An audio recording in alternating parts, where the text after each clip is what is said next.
Welcome to Aadya TV. ఇప్పుడు మనతో పాటు మాజీ ఎమ్మెల్యే అంజయ్ యాదవ్ ఉన్నారు. అడిగి తెలుసుకునే ప్రయత్నం చేద్దాం. చెప్పండి సార్, ఈ 1 ఇయర్ పాలన అంటే 14 నెలలు అయిపోయింది, 15వ నెలకు వస్తుంది, 7 తారీఖు వస్తుంది. ఎట్లా అనిపిస్తుంది సార్? ఈ రాష్ట్రంలో ప్రజలు ఏమనుకుంటున్నారు ఈ 6 గ్యారంటీల విషయంలో? రేవంత్ రెడ్డి అంటున్నాడు ప్రతి గ్యారంటీని అమలు చేసి తీరుస్తాము, ప్రజలకు అందిస్తాం అంటున్నాడు. దీన్ని ఎట్లా చూస్తారు మీరు? ప్రజలకు తెలిసిపోయింది. ముఖ్యమంత్రి మాటలకు విలువేందో ప్రజలైతే గమనించరు. తెలిసిపోయింది. 6 గ్యారంటీలు అన్నారు, 420 హామీలు ఇచ్చిండు. ఏ గ్యారంటీ అమలు చేస్తారో అందరికి గుర్తు అయిపోయింది. ఒకటి ఏంటంటే ఆడపడుచులకు ఆడపిల్లలకు ఫ్రీ బస్ అన్నాడు. దాంట్లో బస్సులే తక్కువైనాయి. దాంట్లో ఏదో కొట్లాడది అవన్నీ వాళ్ళు అర్థం చేసుకున్నారు. ఆడపడుచులు అర్థం చేసుకున్నారు. వాళ్ళకు నెలకిస్తాన 250 ఇస్తలేరు. ఆ ముఖ్యమైన హామీ కదా. ప్రతి 18 సంవత్సరాలు నిన్న ఆడపడుచులకు 2,500 ఇస్తా ప్రతి నెలకు అన్నాడు కదా.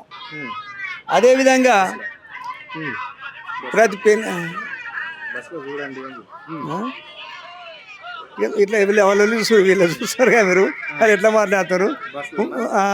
బస్సులకు సౌకర్యం ఇచ్చింది కదా, ఆ బస్సుల సౌకర్యం ఎట్లుండదో మీరు గమనిస్తారుగా ఏం మాట్లాడేది చూడురి. అదేవిధంగా పెళ్ళిళ్ళకు 1 లక్ష ఏంది తులం బంగారం అదనంగా ఇస్తాడు. ఎక్కడ తులం బంగారం. అదేవిధంగా పిల్లలకు స్కూటీ ఇస్తాడు. ఆడపడుచుల విషయం చెప్తున్నా, అవన్నీ ఎక్కడ పోయినాయి. 2,000 పింఛన్ 4,000 ఇస్తాడు. 4,000 కాదు 4,000 ఎగొట్టుడు. 2 నెలల పింఛన్ ఎగొట్టుడు. కాబట్టి ప్రజలకు ముఖ్యమంత్రి మీద నమ్మకం పోయింది. ఇక ఈయన మాటలు నమ్మొద్దనే ఆలోచనకు వచ్చారు. మీరు ప్రజాభిప్రాయం తెలుసుకోండి, ప్రజా సేకరించండి, తెలుసుకోండి. వాళ్ళు చాలా వ్యతిరేకత వెలిపిస్తారు. ఎందుకంటే ఇన్ని అబద్ధాలు ఆడకూడదు కదా. అదేవిధంగా ముఖ్యమంత్రి గారు ఢిల్లీకి పోక మంచిదే, ప్రధానమంత్రి కలుసుకాం పోయి పనులు తీసుకురావాలి కదా. నిన్న మీటింగ్లో ముఖ్యమంత్రి గారు డెవలప్మెంట్ కొరకు సహకరిస్తా అన్నాడని చెప్తాడు. మరి సహకరిస్తే మంచి కదా, మంచి పనులు తీసుకురా. 3 సార్లు 37 సార్లు పోయినావు, ఏం తెచ్చినావు చెప్పాలి కదా. ముఖ్యంగా మా పాలమూరు వాసి ఆయన మామనార్ వాసి, మనం మామనార్ జిల్లాకి మనం తీసుకురా. పాలమూరు రంగారెడ్డి ఎత్తిపోతులకు జాతీయ హోదా తీసుకురా, ఇస్తానన్నట్టు కదా తీసుకురా. అటువంటి తీసుకురావాలి. కానీ పొద్దున్న లేచి ప్రతిభ తిట్టకమే ఆయన అభివృద్ధికి నేనేం పని చేస్తా ఇవి చేస్తా చెప్పకుండా కేసీఆర్ తిట్టకమే సరిపోతుంది. మీరు ఢిల్లీ గురించి మాట్లాడారు కాబట్టి మాట్లాడవలసి వస్తుంది. అంటే ముఖ్యమంత్రి ఢిల్లీ పోయినప్పటికల్లా నిశ్చితమైన ఫస్ట్ నుండి కాంగ్రెస్లో ఉన్న వాళ్ళు ఎందుకు ముఖ్యమంత్రి ఎంట పోవాల్సి వస్తుంది? గతంలో బట్టి విక్రమార్క పోతుండే, ఇప్పుడు శ్రీధరబాబు పోతుండే. ఎందుకు మరి ఈ కాంగ్రెస్ పార్టీకి సంబంధించిన వాళ్ళు ఫస్ట్ నుంచి ఉన్న క్యాడర్ ఎందుకు పోతుంది ఢిల్లీకి ముఖ్యమంత్రి అంట? అది వాళ్ళ పార్టీ విషయం. ఆయన మీద నమ్మకం ఉంటే వాళ్ళు ఎందుకు పోతారు? ఆయన మీద ఒకవేళ నమ్మకం ఉన్నదనుకో, వాళ్ళ ముఖ్యమంత్రి గారు నమ్మకం ఉన్నప్పుడు వాళ్ళు ఎందుకు పోతారు? ఎంటవరు. కాబట్టి పార్టీ వాళ్ళకి వాళ్ళ మీద నమ్మకం లేనట్టు ఆలోచన వస్తున్నది, కొడుతున్నది. కాబట్టి అది వారి వ్యక్తిగత విషయం, పార్టీ విషయం. కానీ ఈయన పోయేది మరి ఏంటి కోతారో వాళ్ళకి తెలుసు, వాళ్ళకు కూడా అర్థమైనట్టున్నది. ప్రజలకైతే తెలిసిపోయింది ఈయన తిరుగుతున్నాడు కానీ ఏం చేస్తలేని ఆలోచనకు వచ్చింది. కాబట్టి ముఖ్యమంత్రి ఇప్పటికైనా మన తెలంగాణ ప్రాంత అభివృద్ధి కొరకు ఆయన ఇచ్చిన హామీలను అమలు చేసాడు, ప్రయత్నిస్తే బాగుంటుంది. ఇప్పుడు ముఖ్యమంత్రి నిన్న వనపర్తి జిల్లాలో అనేక శంకుస్థాపనలు చేశాడు. 2-3 చోట్ల కూడా ఆయన చేయడం అనేది జరిగింది. అంటే బీఆర్ఎస్కి సంబంధించిన వాళ్ళు ఫస్టే చేసినామంటారు, అది వాస్తవమేనా? మేము చాలా చూస్తున్నాం.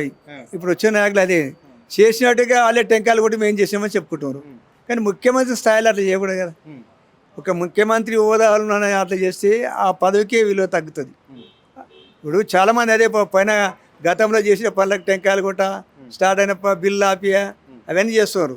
అట్లా కాకుండా వాళ్ళంటే ఏమో కానీ కింది స్థాయిలో కానీ మీద పై స్థాయిలో రాష్ట్రానికి ముఖ్యమంత్రి, ఆ ముఖ్యమంత్రి పదవికి విలువ తగ్గుతుంది కదా. అటువంటి చేయకుంటే బాగుంటాయి. ఎస్ఎల్బి కూడా కేవలం కేసీఆర్ తప్పుతో వల్లనే ఈరోజు ఇంత 8 మంది ప్రాణాలు కోల్పోవలసి వచ్చింది అని చెప్తున్నాడు. ప్రతిసారి బీఆర్ఎస్ అధినేత కేసీఆర్ గురించి ఎందుకు సీఎం మాట్లాడవలసి వస్తుంది? అంతేమన్నదా? కేసీఆర్ ఎట్లా బాధ్యత చూడు. కేసీఆర్ ఏం చేసాడు? బాధ్యుడు కేసీఆర్ వల్లనే కూలిపోయిందంటే బాధ్యుడు. ఆయన బాధ్యుడు ఏమన్నా రంధ్రాలు కొట్టి పెట్టినా? ఏం చేసిండు ఆయన? ఏం చేసాడు ఆయన? 3,900 కోట్లు ఖర్చు చేసి, అంతకుముందు 3,000 కోట్లు ఖర్చు పెట్టినా 3,900 ఖర్చు పెట్టి 12 కిలోమీటర్లు టన్నెల్ కొల్పించి ఏ ఇబ్బంది లేక ప్రమాదం జరగకుండా చేసాడు. మరి మీరు చేయొచ్చు కదా. ఆయన పూర్తి చేసాడు అంటే మీరేం చేయలేదు. ఇప్పుడు నేను ఒక ఉదాహరణ చెప్తున్నా.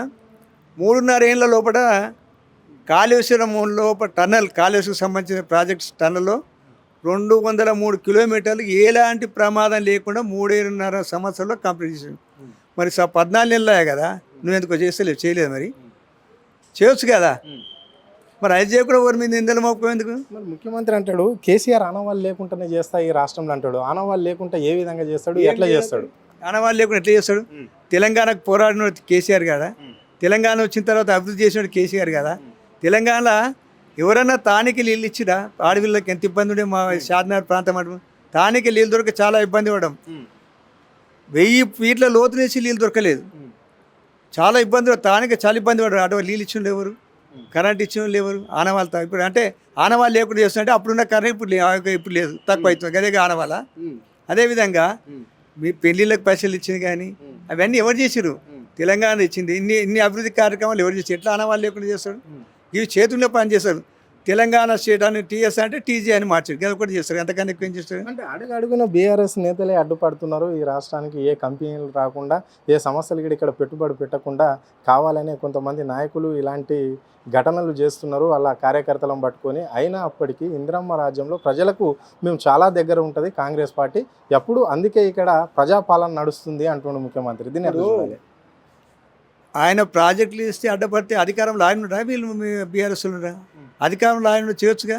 ఒకటి ఏంటంటే ఫార్మసీ కంపెనీ కొరకు పేదోళ్ళ భూములు ఎస్టీల వాళ్ళ దాని మీద బద్దరు ఎంత మంచి పొలాలు గుంజుకుంటుంటే, ఇక్కడ ఫార్మా కంపెనీకి 2000 ఎకరాలకు పైన సేకరించారు కదా, 2000 పైన సేకరించి అందులో కట్టాబా, అందులో కట్టి ఫార్మా కంపెనీ మంచిగా కట్టి ఆ ఉద్యోగాలు చూద్దన్నారా?